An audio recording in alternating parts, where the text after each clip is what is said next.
Some show up at Keeneland just to be beautiful, some for the burgoo. Me, it's because the best handicapping challenge on God's green earth is right here in Kentucky. Star horses come from Florida, California, and New York, Arkansas, and Louisiana, all to what undoubtedly is the greatest horse racing melting pot in America. Into the stretch at Keeneland, and Flight Line just moves right by. Life is good. Win here and you've done something. Love what you do and you'll never work a day in your life. That's Keeneland. Now, let's get handicapping. And a pleasant Friday evening, everybody. Welcome to the Keeneland Look Ahead as we look ahead to the Saturday program for April 15th. Trio of stakes races coming up. This is really the second big Saturday of 3 Saturdays here during the spring meet. Of course, we've got another full week next week for week 3, and then we got a 3-day week to wrap things up on Wednesday, Thursday, Friday during the 4th week of the meet before the action in Kentucky shifts to Churchill Downs, and we get all geared up and geeked up for the Kentucky Derby. We had some great action on the track today and on the turf at Keeneland, a couple turf stakes races, and we saw an outstanding performance. We'll show you that in just a moment in the Maker's Mark Mile, but maybe not from the horse that we expected it from. As we look ahead to the Saturday card, feature races include Jenny Wiley on the turf. Chad Brown trying to win that race, I think, for the 5th time in the last 6 years. He's won 4 of the last 5. He'll have the favorite in there, and he'll also have a late running threat as well. We'll hear from both of his jockeys later on the show for Chad Brown's horses in the Jenny Wiley. Tom Leach caught up with Irad Ortiz and Flavian Pratt, so we'll hear from them about their charges in the Jenny Wiley coming up on Saturday. We've got the Lexington Stakes. Neil Pesson's got a runner in there coming out of the Louisiana Derby. Tom Leach caught up with Neil Pesson. We'll also listen into that interview a little bit later as we go, and then we've got the Giants Causeway Stakes for filly and mare turf sprinters coming up on the program as well. So 3 stakes races on the Saturday card. Let's look at the forecast. It's supposed to be some overnight rain perhaps in Lexington, but should be good for tomorrow. Partly cloudy skies, temps in the upper 70s, 78 degrees, the forecasted high. 40% chance of rain overnight, but shouldn't be anything significant. I think we're looking at a really good day of racing tomorrow. Fast track, I'm sure. Turf course will be about as firm as it can be at this time of year in Kentucky. The big news from today, other than the great performances on the track, was the Pick 6 carryover. Nobody took down the Pick 6 today, so we start with a $93,000 carryover. In fact, $93,612 to be exact in the Pick 6 carryover for Saturday. Not only are we going to give you our big picture look at the entire card, but at the end, we're going to give you a little more specific towards the Pick 6 sequence for a little graphic and how to approach and attack the Pick 6. So we'll have that for you coming up later in the show. 2 wins today for Tyler Gaffleone. Trainer Ian Wilkes continued his hot streak. He had another winner. Everything he sends out seems like it's running first or second, and they're all live. They're winning some photos. They're losing some photos, but they're all running live. You want to keep your eye on trainer Ian Wilkes as he remains hot. We talked about Gaffleone winning 2 today. He will be absent on the card on Saturday, as will Joel Rosario. They've got 2 serious mounts in the $1 million Apple Blossom at Oaklawn. So both Joel Rosario and Tyler Gaffleone are on the road. Tyler's riding Secret Oath, last year's Kentucky Oaks winner. As for Joel Rosario, he rides Clairiere in the Apple Blossom. So a race you certainly want to check out simulcast and throw out your ADWs to just see what's going on. It's not a great betting race. There's only 4 in the Apple Blossom. But again, 2 of the top riders here at Keeneland, especially when we talk about a big stakes day like this, are out of town in Tyler Gaffleone and Joel Rosario. Wesley Ward ran 1-2 in the Limestone Turf Sprint today. Why are we even surprised at this point when it comes to the 2-year-old baby races and the Keeneland Turf Sprints? It's just Wesley's world. And 1-2 today in the turf sprint. We've got another turf sprint on the card than the Giants Causeway on Saturday. Who do you think we might want to lean towards in that one? Certainly has been Ward's world. Now, today's card, part of the reason why we had that $93,000 Pick 6 carryover. Get this, folks. We had a $20 winner, a $20 winner, a $30 winner, and a $98 winner on the same card today. 10-race program produced 4 winners, $20 or more. Again, 2 20s, a $30, and a $98 winner. And that's part of the reason why we had a big carryover. Kim Nelson had a nice job today with 3 winners on top. It was not easy sledding. I had 2 today, and no big prices yet. I'm really looking for a price breakthrough at some point. We did catch the Ian Wilkes, one of our key plays of the day on the Friday card, coming through for us in the final race on the card, paid $6 and change at 2-1. So that was nice to get one of the key plays in at least, but we need a little bit more of those, and we're going to need a little bit more than 2-1 to make up for the deficit that we've got brewing here through the first 5 days of the racing meet. We're a third of the way home on this 15-day meet, and I'm really looking for kind of a handicapping breakout. Hopefully that will come on Saturday. Let's give you a look at what happened today in the Maker's Mark Mile. It was the return of two-time Breeders' Cup winner Modern Games that everybody was excited about. He was the odds-on favorite. But I'll tell you, the horse who ran like a champ was Chez Pierre. What a performance. Let's go back and take a look, start to finish, of today's Maker's Mark Mile. And they're off in the Maker's Mark Mile. There goes Chez Pierre along with Dr. Zimpf. Dr. Zimpf now takes a narrow lead from Chez Pierre. Cabo Spirit is there up on the outside in third as they head down into the first turn. Dr. Zimpf from the outside, Chez Pierre toward the rail. These two go at it for the lead, stride for stride, around the first turn. Cabo Spirit settles off them into third as they race around the turn. Then a gap of 3 more lengths back to Modern Games, who's fourth up on the outside. Up to the mark, his fifth right to his inside. In Love is in sixth. Speaking Scout is seventh. Emmanuel last of the 8. Opening quarter, 23.67 seconds. Up the backstretch they go. Chez Pierre leads it. Chez Pierre leads it 3/4 of a length. Dr. Zimpf now starts to draw alongside again. In fact, puts ahead in front. Gap of 2 more lengths to Cabo Spirit in third. Gap of 5 more to Modern Games in fourth. Another margin of 2 lengths back to Up to the Mark, joined by In Love. Speaking Scout to the inside. Emmanuel last. 47.66 seconds the time for the first half mile. Dr. Zimpf has cleared with the lead to the far turn and leads it by 2 lengths. Chez Pierre tries to pick up the chase, switches off the rail, comes after the leader now to the top of the stretch. Then a gap of 3 to Cabo Spirit and a margin of 7 more back to Modern Games, who's a distant fourth. The leaders are past the quarter pole. Chez Pierre ranges up on the outside, takes a narrow lead from Dr. Zimpf in second. 3 more lengths. Cabo Spirit is in third. Another 5 lengths back to Modern Games. Up to the mark. Chez Pierre has the lead out to 6 lengths in deep stretch. Modern Games and Up to the Mark are running on second and third. No catching. Chez Pierre, Flavian Pratt to win the Maker's Mark Mile. 1 minute 33. So what a performance there from Chez Pierre in the colors of Barbaro. The Lael Stables, always like to see those. You don't often see a horse concede the lead like that, then to just reel in the horse you let go and blow off and really never be threatened by a world-class closer like Modern Games. So tremendous performance by Chez Pierre. This is a horse that Jeff Siegel and I in a podcast we do hinted at this horse's ability last year. We were really excited to see him maybe run in the Dinner Party Stakes, the race before the Preakness on the turf at Pimlico. It just aired in the Henry S. Clark Stakes, the local prep there in Maryland. He went to the sidelines. He came back, didn't run well at Tampa. That's why you got the price. He was 20-1 as the horses went into the starting gate, 21-1, I believe, ended up 9-1. The late money went on him. He was the second favorite in the daily double Will Pace. So there was expected to be some late money on him, but a tremendous amount of late money came in on him today. And the victory for Chez Pierre, the late money was smart again in that one. Really big time performance. And if he duplicates those efforts moving forward, he is going to be a serious horse in the middle distance turf races throughout the course of the rest of this year. Great performance. To see if Arnaud Delacour can keep him healthy and happy, because we unleashed a budding star, I think, today with a new course, or not course record, but a new stakes record for the Maker's Mark Mile. Tremendous performance by Chez Pierre. Wanted to share that with you today. Okay, let's go to the Saturday card, and I think this one is a better program, as I hinted last night as I handicapped through it.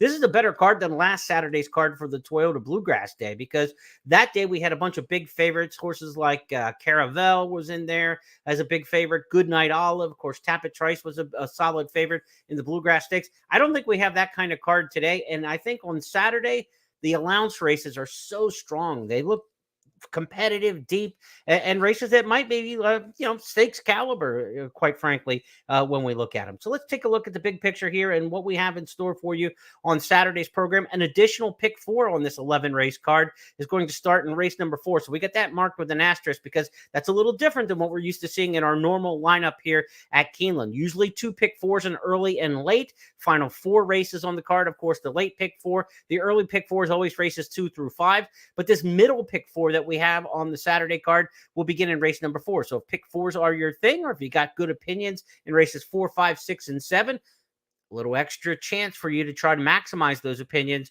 and string them out and try to build out some value and hit a nice score in that middle pick 4. Of course, the early pick 5 is going to start in race number 1 as we're used to. The carryover pick 6 will begin in race number 6. Again, 11 race cards, 6 through 11.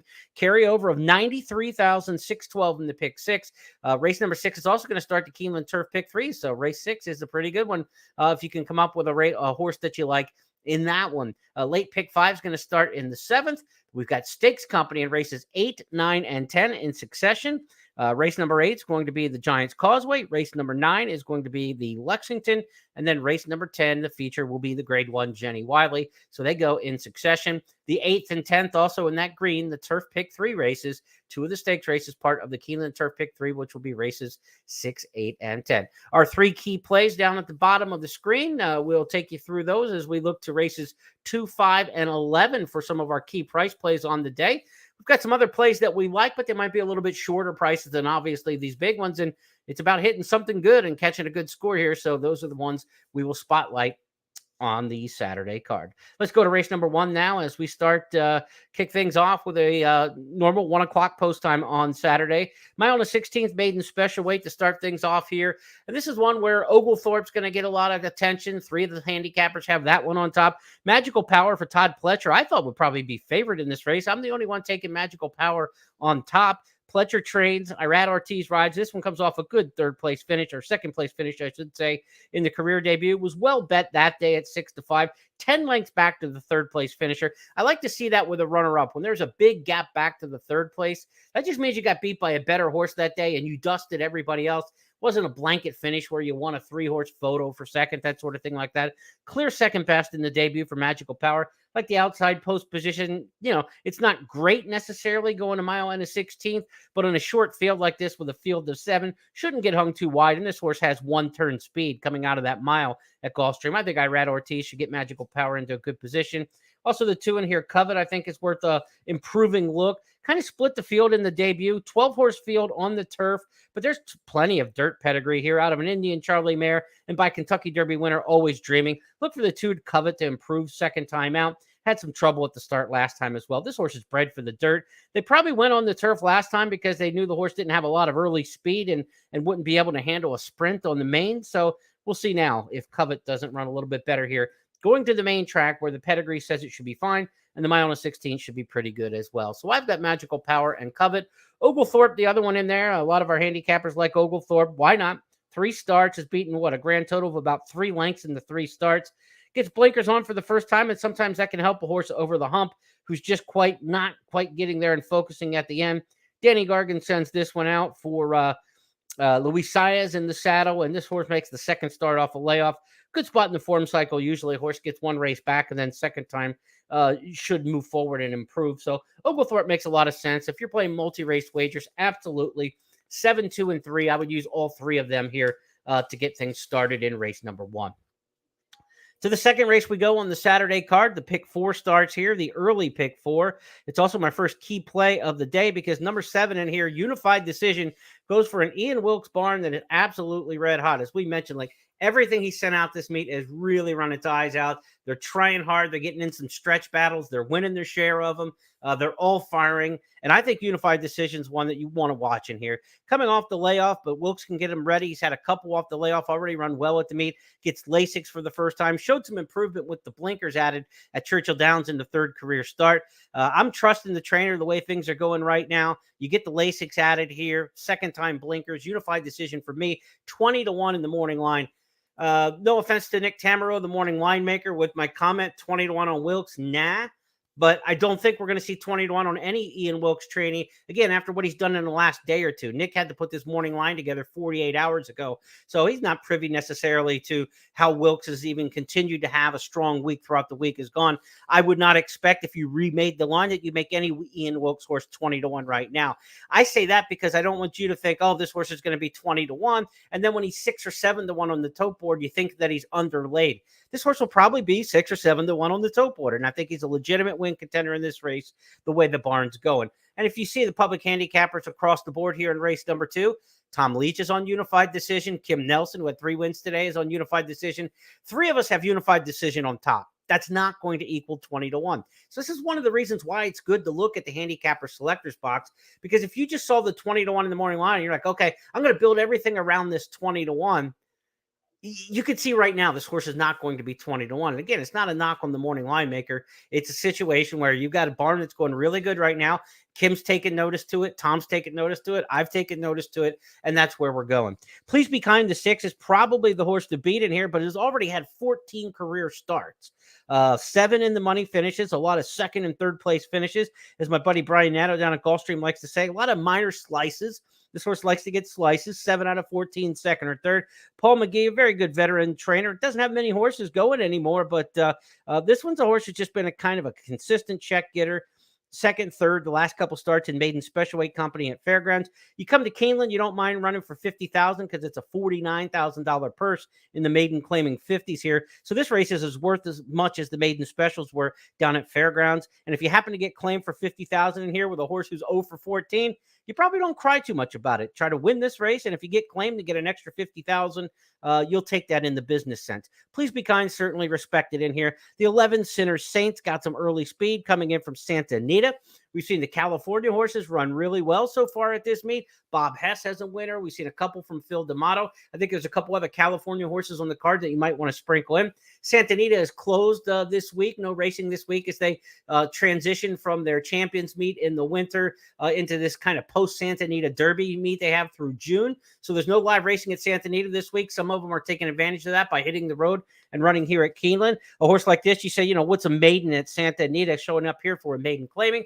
Nowhere to run in California right now, and this is a horse who hasn't run since January and has been here in Kentucky since, going back to March at the Thoroughbred Center for Anna Mia. So this is a horse who's already been in Kentucky, probably aiming for this Keeneland meet here. We'll see what she can do.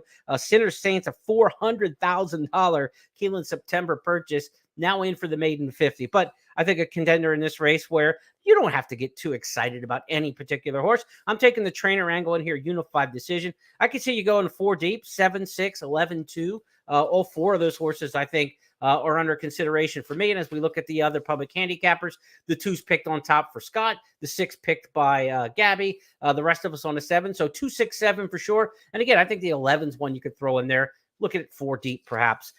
In race number 4. Let's go to the third race on the program. No new wagers kicking up here in the third race, but it'll be part of the early pick 5. It'll be part of the early pick 4. First turf race on the card, but not part of the Keeneland turf pick 3 because that's the final 3 turf races on the program. I'm going to the outside here with Eyes on Target, the 11 Portfolio Company. Look, I love the Gulfstream horses here historically in the turf allowance races. The Gulfstream horses have won about half of the turf races early to start this meet. They're running well, and I just think Portfolio Company, Eyes on Target, both out of Gulfstream are the horses to beat in here.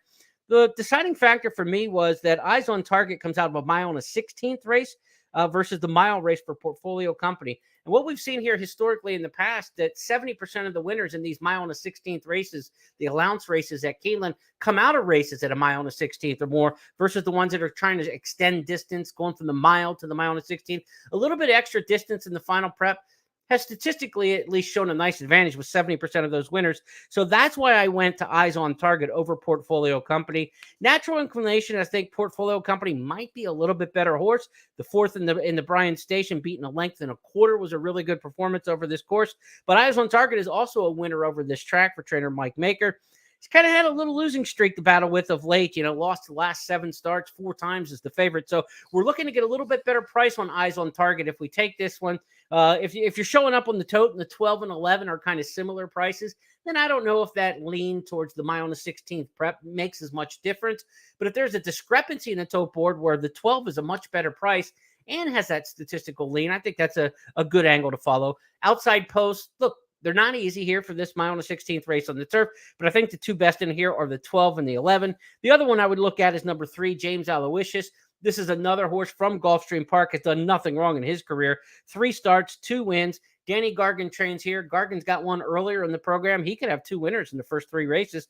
Wouldn't be a big surprise there. Really good draw for James Aloysius in post number 3, and the horse has some forward style. So there's going to be a definite advantage for the 3 over the 11 and the 12 in the early going. Easier run to the first turn, less traffic, less chance of going wide, all that sort of thing. So there are some advantages to the 3. I would use those 3 Gulfstream horses Maybe you consider the 4 Easy Time also in here, a horse who's run well at Keeneland in the past and has a good Gulfstream race last time.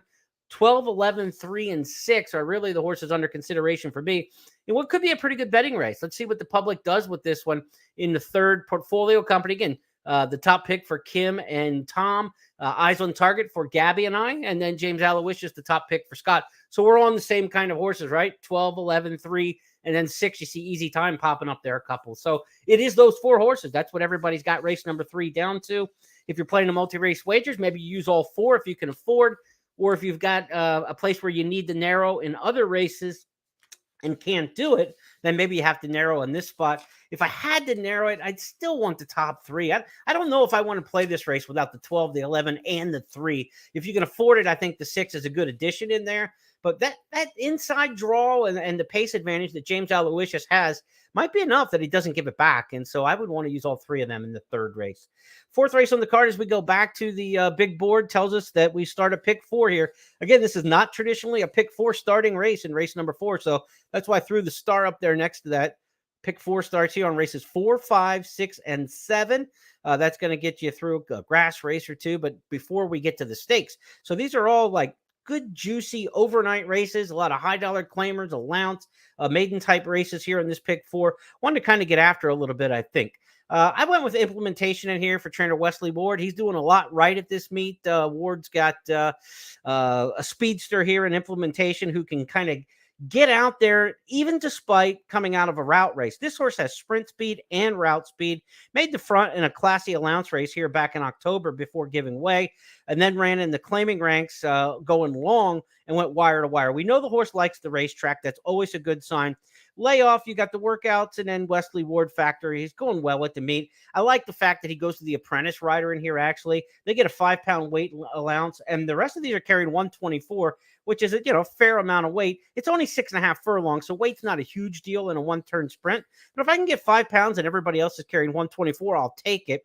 And in a one-turn sprint, the bug boy doesn't have to think a lot, That's one of the things I remember in our night school program. If some of you were a part of that back our 8-9 years of night school that we ran back, in the last decade or so.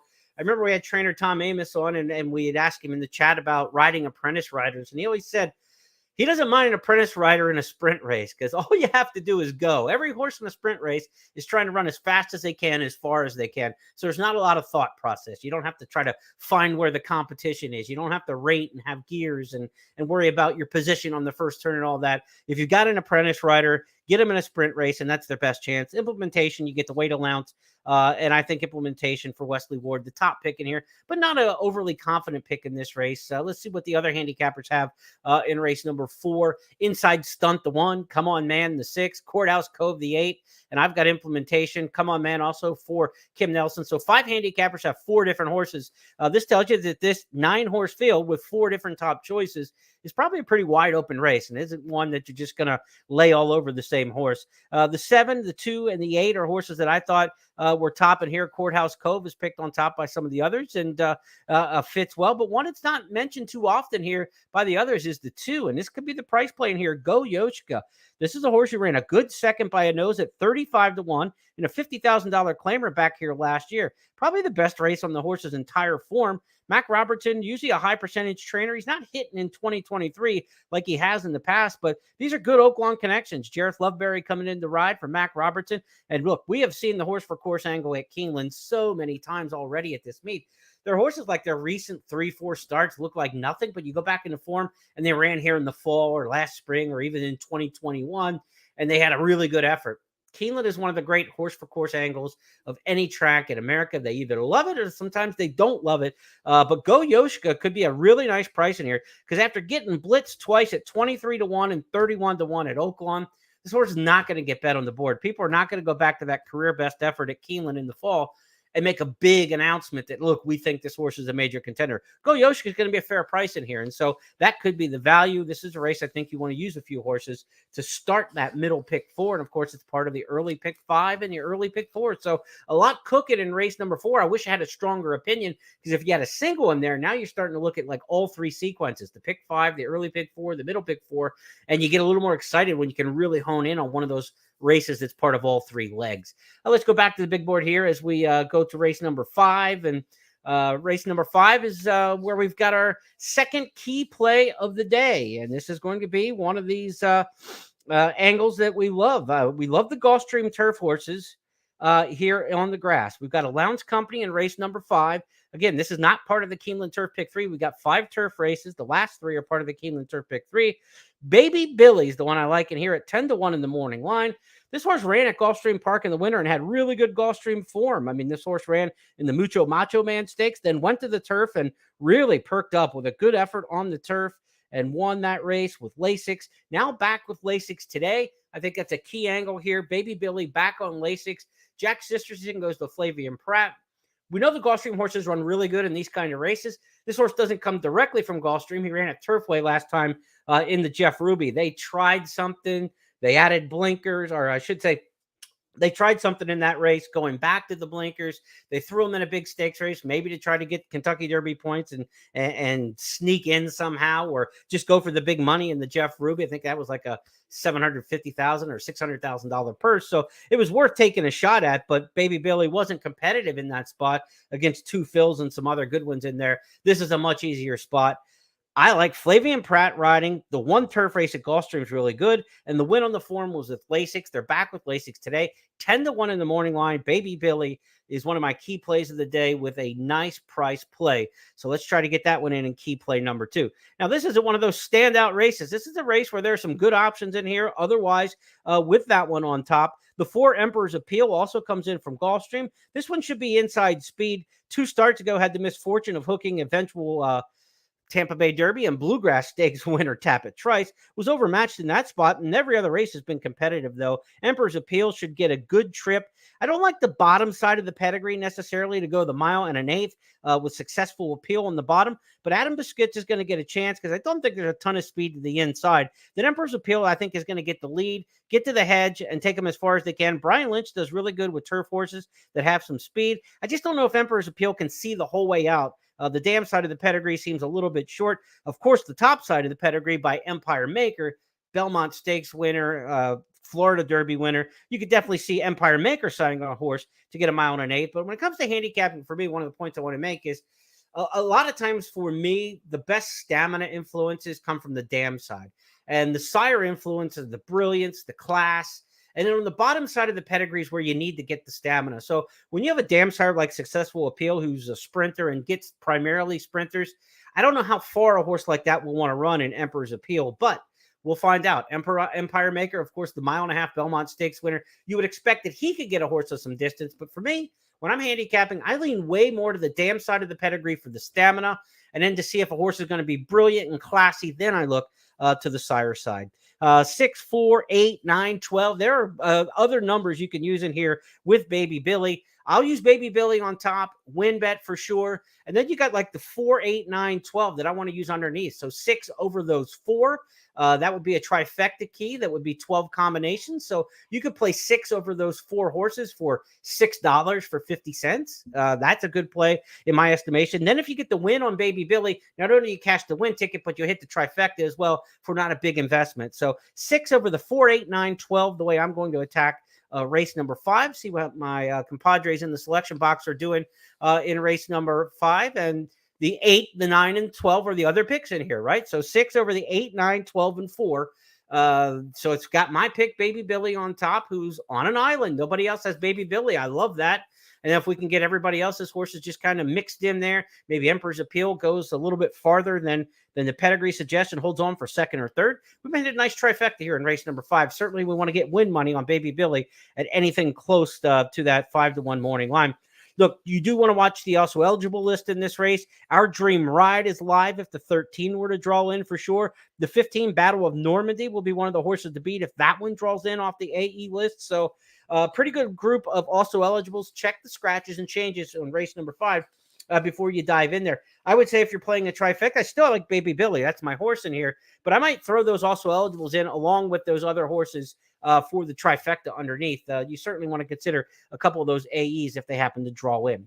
Sixth race on the card starts the back half of this 11-race program, and it's the carryover to the Pick Six beginning right here. We've got $93,612 in the Pick Six carryover. Keeneland Turf Pick 3 also starts in this one. And we say check the also eligibles in the fifth race. Definitely check the also eligibles in race number 6 because I like the 15 Magical Loot if this one gets in. This is another Ian Wilkes trainee. They're all running really well right now. First time Lasix off the layoff. Bullet workouts down in Florida before coming north. I think Magical Loot's going to be tough in here if it happens to draw in. Even with the outside post position, you get a pretty long run down the back stretch at 6 furlongs before you have to get in and tuck in.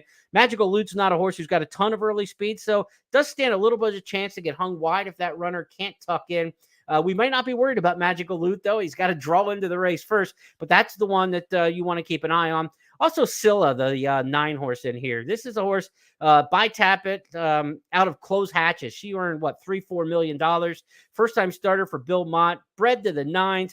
Working like a champ down at Payson Park, a deep main track at Payson Park that gets horses really fit and legged up. I would expect Bill Mott to have Scylla ready to go. You don't just show up at Keeneland with a first-time starter by Judd Mott to give him an out. I would expect Scylla ready to go first time. We'll want to check that one out. See how the action is on betting the horse, how the horse looks pre-race. Certainly, Gabby's got a great eye for stuff like that.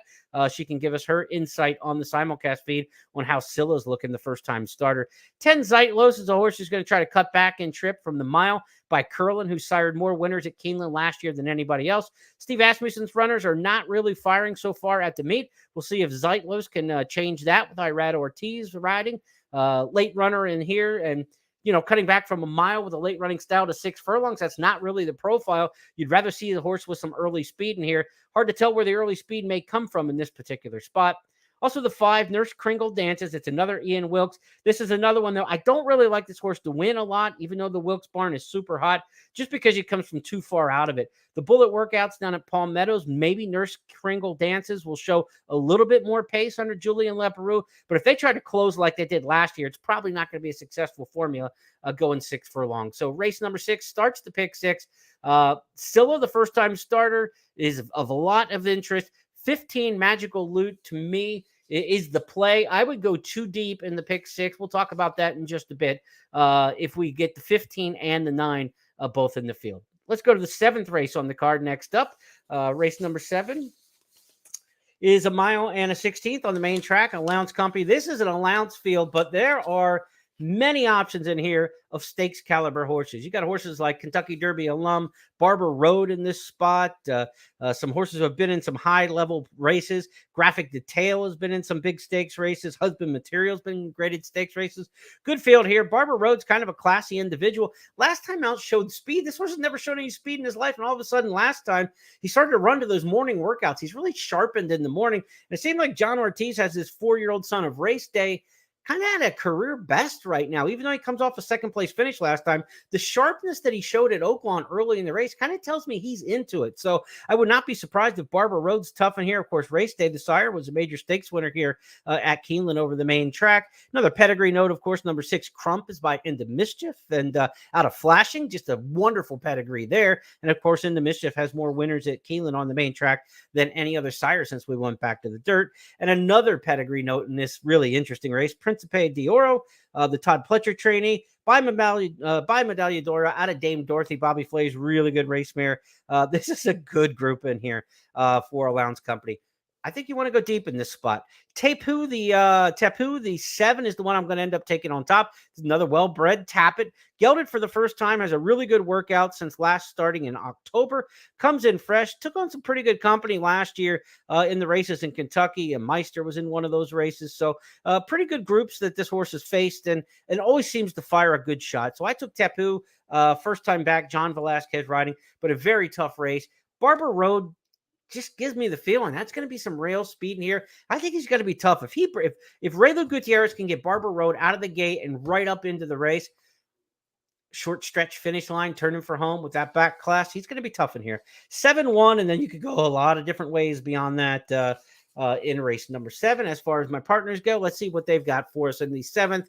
The 4, Principe d'Oro, is picked on top by 3 of our handicappers. Gabby Gaudet's on the island with Barber Road. I've got Tapu on the island, and Barber Road right up there. So 7-1-4 and some combinations of that seems like a good place at least to start if you're looking for your plays and combinations in the 7th. Let's go to the 8th race on the card. It's the Giants Causeway Stakes. This is our first of 3 consecutive stakes. And look, Wesley Ward ran 1-2 in the stakes race today for the fillies. For the 3-year-old fillies. Now you get the older fillies going in the Giants Causeway, the older fillies and mares in race number 8. You got to start with Wesley Ward. He's got Happy Soul in here, and he's also got Twilight Gleaming. The 3 and the 10 are both very live shots. I mean, he wins more turf sprints than anybody by a factor of 2 or 3. I mean, he just dominates the turf sprints historically at Keeneland. He's been on point at this meet with his turf sprinters. He was unbelievable in 2022 with his turf sprinters here at Keeneland. You just can't avoid the Ward factor in these races. So Happy Soul and the 10, the 3, and Happy Soul is the 3, and Twilight Gleaming the 10, I should say. 3 and 10 for the Wards have to be right at the top of your handicapping considerations in here. Now, I love post 3, 4, and 5. Their statistical edge that they have in these big field turf sprints. Happy Souls in the 3 hole. It's Wesley Ward. Do you just stop right there? I mean, that to me is almost about how the handicapping process has to start and end. Wesley Ward's got a power post with John Velasquez riding, a filly who ran really well in the turf in the Music City at Kentucky Downs. We know she's classy. She was second in Thoroughbred Club of America here last year. She's a top-notch filly. She gets a great post position. And Wesley Ward just is not missing with his turf sprinters. So the 3 is the one I prefer of those, the 3 and the 10. In between them is Amy C, also in one of the power posts, post number 5. This Phil D'Amato trainee is really good. She looked good in the Las Ciénegas last time. She's run well on the straight turf course at Santa Anita, and she's also run really well on the downhill turf course. I don't think she's a downhill turf specialist per se. I think she's just a flat-out runner, and she's in really good form right now. Phil D'Amato won 2 races already this week. I believe Wednesday and Thursday, each picking up a winner. His horses are running well out of California. Expect Amy C to be a handful in here. She's going to be tough. So Twilight Gleaming, Amy C. Scott's got an interesting one in here, the 11 Little Jewel. This is a horse who really impressed visually down at Gulfstream Park in her maiden breaker to the point where wheeled right back in stakes company at 8-1. And my pal Brian Nato was all over her that day because of the visual performance that she put forth in that maiden breaker. Little Jewel is a good turf sprinter. She's got a tough post out here in post number 11.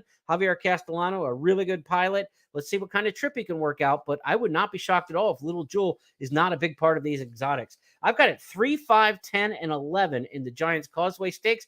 As we look across with my partners, that's got it covered pretty well with the 3, 5, 10, and 11. The 4 Ouvres just won, 5 in a row? 5 straight turf sprints, not easy to do. Couple on the turf, couple on the main in that 5-race win streak. A great post, again, a power post. There's a ton of early speed in here, and that's what worries me a little bit about Ouvre. But that form is undeniable. When you've won 5 straight turf sprints, you have to respect that. Let's go next and take a look at the big board for our second stakes race. It's race number 9. Race number 9 is the Stone Street Lexington for potential Kentucky Derby hopeful Disarm, who's running in this spot.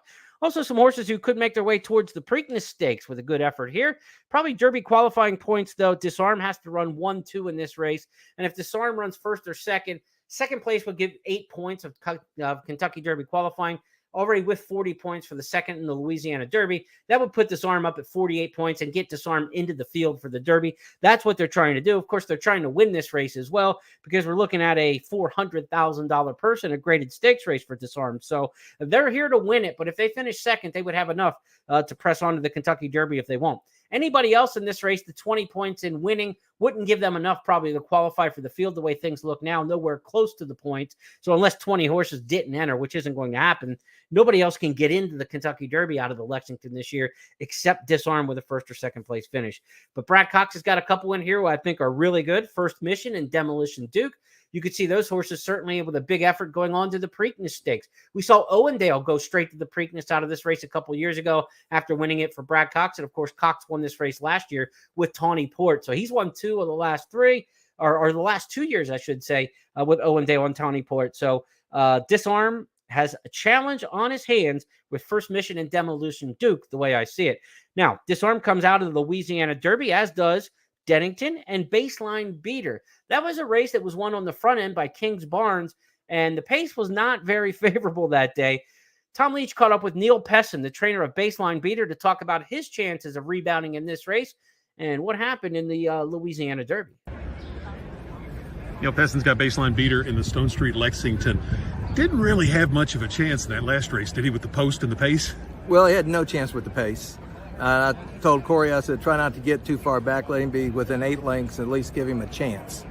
Well, we ended up 20 lengths back and 5 lengths behind the next to last horse because of the post position and having to get over, and so he had no chance at all. He closed a little bit, but so did the rest of them. So I really didn't learn a whole lot about him. And I don't really care for the short run through the stretch here with the mile and a 16th. But that being said, hopefully Corey can get him started a little sooner. And he's drew the 1 hole, which is a little better than the 12 hole. Yeah. So hopefully he shows up. He's been training super. The last race took absolutely nothing out of him because he really didn't run that hard.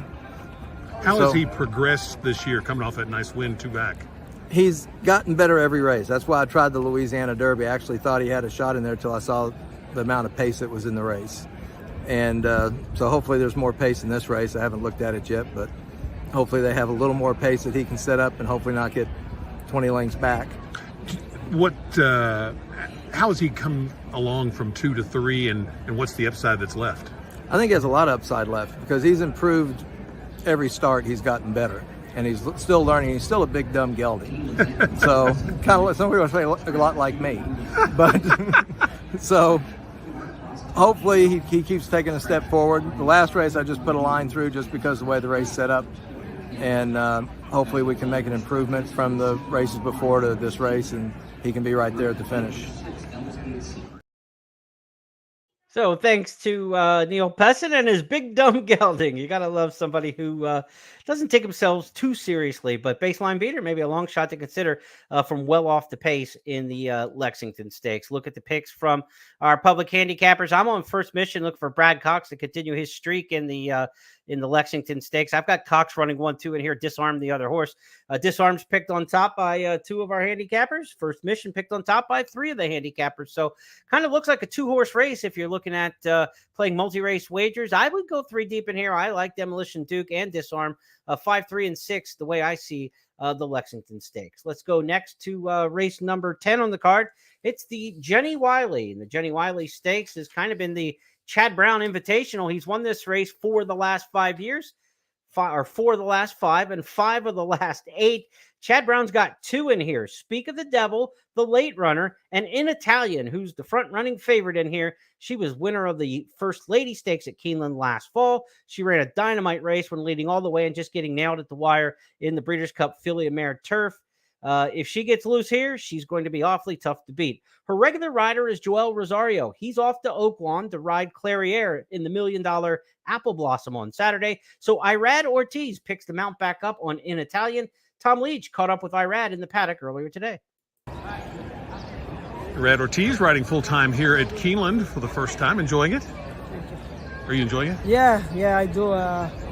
Beautiful. It's beautiful here. It's good racing, good horses. Big crowd every single day. I love it. You're reunited with In Italian for the Grade 1 Jenny Wiley. Is she a horse that is pretty easy for Chad to get ready off a layoff? Chad is always, when he comes from layoff, he's scary. You know, he comes to a races ready. They 100%. No matter how long they've been without running from a layoff, I ride it with confidence because all the time I ride a horse of him of a layoff, they run big. So I'm not afraid of that, and I'm pretty sure the filly's doing good. If not, he's not gonna run the filly, and I'm positive. It's a nice filly. I remember when I used to ride her, and it's a nice filly. She always tried. She gives everything to me every time, and let's see what happens. Anything in particular about her that impressed you when you rode her to her best performances? She can break fast and she can keep going. She hold the pace. She stay all day. I mean, with that speed, and it's a little impressive. So what she can do. So I'm pretty excited. You've got My Sweet Affair in the FanDuel. And also, we caught up Tom Leach in the paddock today with Flavian Pratt to talk about the other Chad Brown trainee in this race. The other Chad is often a good handicapping angle. The late running Speak of the Devil. Here's Flavian Pratt. Flavian Pratt will be aboard Speak of the Devil in the Grade 1 Jenny Wiley. Tell me what was impressive in the 2 times you rode her, especially the win at Churchill last year. Yeah, no, win at Churchill was really impressive. She came from behind and showed a great turn of foot, so hopefully she can do that this weekend. Yeah, I know that was at a mile, but mile and 16th here, I would think there's no concern. I don't think it really matter. Mile 16. But yeah, as I say, the track is going to be, it should be good, and just as it was at Churchill. So I'm hoping she'll run the same race. Anything that Chad or your agent have told you in terms of what to expect from her when you're reunited? Not really. No, I haven't seen Chad yet, and no, we haven't spoken of her yet. What about how the turf course is playing here this spring? It seems fair. I mean, horses come from inside, outside, in front, behind. Seems a really fair turf course, and I mean the ground is really good. And you are going to be aboard Angel of Empire. It's been determined now in the Derby. What was it that impressed you so much about that horse? I thought the last race was really impressive, and even the race before, it seems like he's coming along nicely. And it obviously was a tough choice because I thought those 2 horses, ran a huge race, and it's hard to determine which one is better. But hopefully, I made the right choice. So thanks to Tom Leach for that. And a little extra Kentucky Derby news. As we told you earlier in the week, it'll be Arkansas Derby winner Angel of Empire, the Kentucky Derby mount for Flavien Prat. As for the Jenny Wiley on Saturday, it kind of really all depends on the pace. If an Italian's able to scoot free and nobody go with her and really put a lot of pressure on her, she's just so tough on the front end. Really, you wonder if the 8 goes out here at all, and that being Freedom Speaks, a horse coming off the Raven Run on the main track sprinting last year. If Raven Run, that speed and that kind of pace is duplicated here, then you've got a horse in Freedom Speaks capable of running with an Italian early. We'll see what Irad Ortiz does if it gets pressure from Freedom Speaks. Will he let Relu Gutierrez just go on with it? Will he try to sit? Or will sometimes it's up to the horse. It's not up to the rider, right? The horse is 1,100, 1,200 pounds. The jockey's 115. So sometimes if an Italian's got her mind on going to the front, there's not a lot Irad can do about it. But the great jockeys communicate with the horses and are in sync with them and can get them into a good stride. So it's really important how the early part of this race goes with Freedom Speaks as to what kind of trip an Italian will get.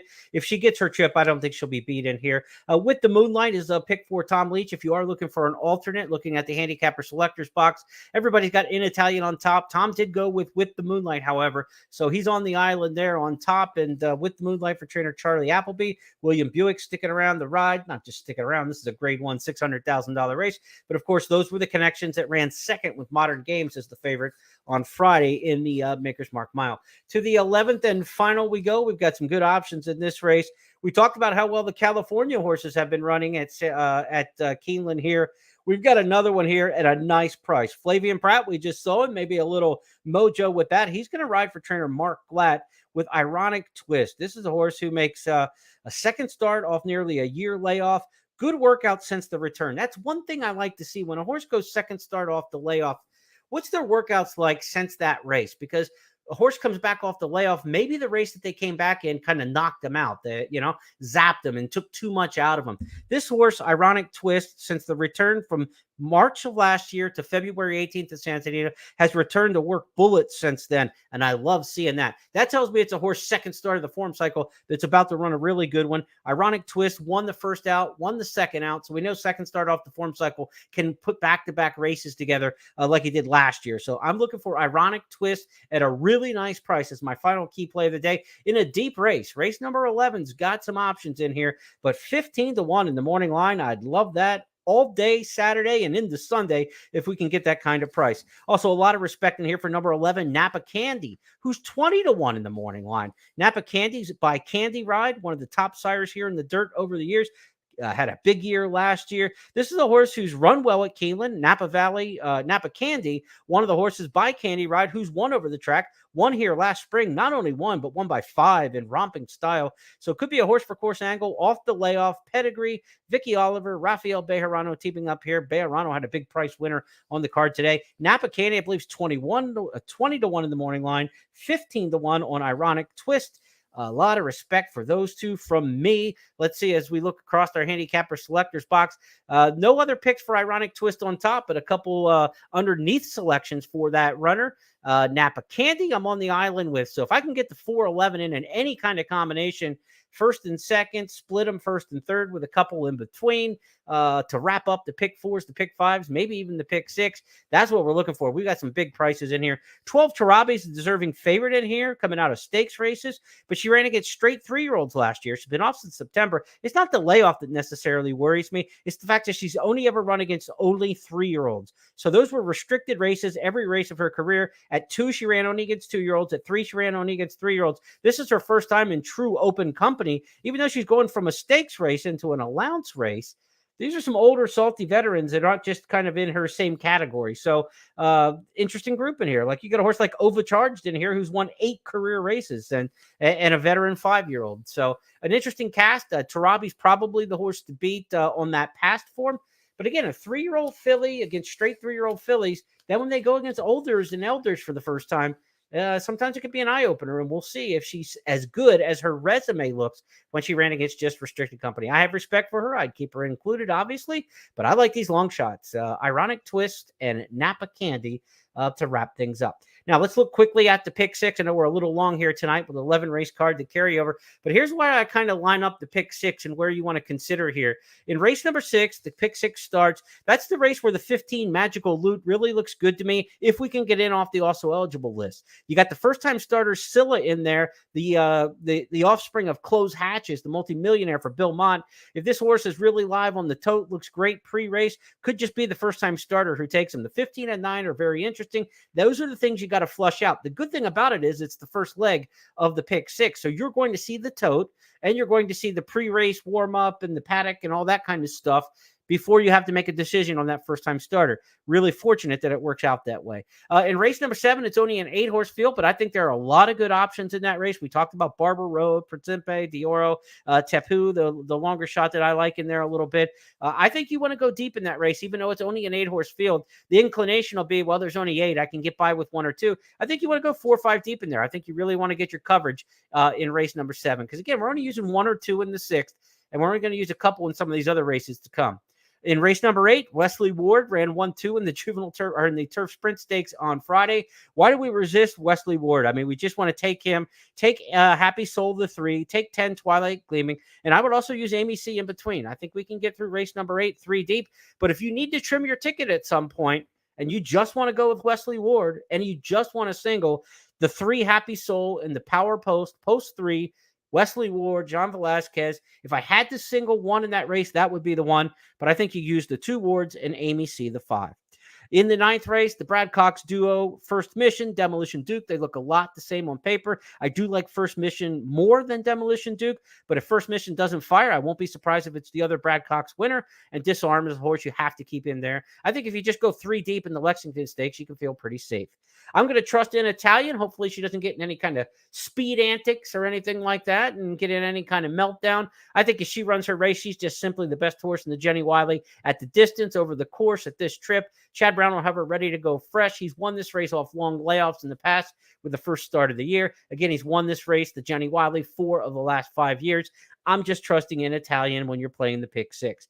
And we wrap it up with some great options. We talked about a couple different horses you could look at in the last race, but certainly the 2 long shots, 15-1 and 20-1, makes me feel like, look, if we can get to this last leg, we might be sitting, even if we get a couple favorites in there along the way, we could be looking at a nice payoff in this pick 6 or even the late pick 4, the late pick 5. If you don't want to go the whole way to the pick 6, the pick 4, the pick 5 are going to end here in this race with a couple really nice options at 15-1 and 20-1 in the morning line.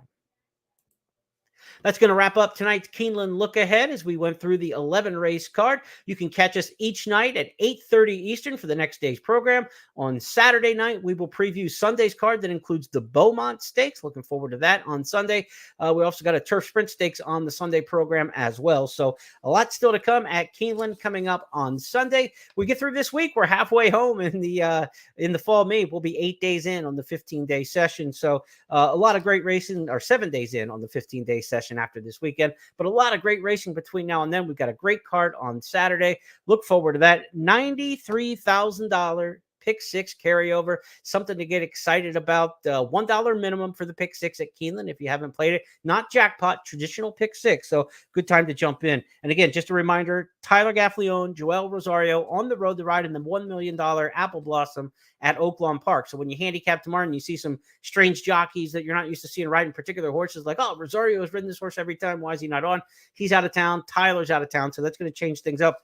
I would suspect, knowing those two guys are out of town, it will be a big day for Luis Saez and Irad Ortiz. I will be surprised if we're not talking about one of those two guys winning 3 races on the card on Saturday.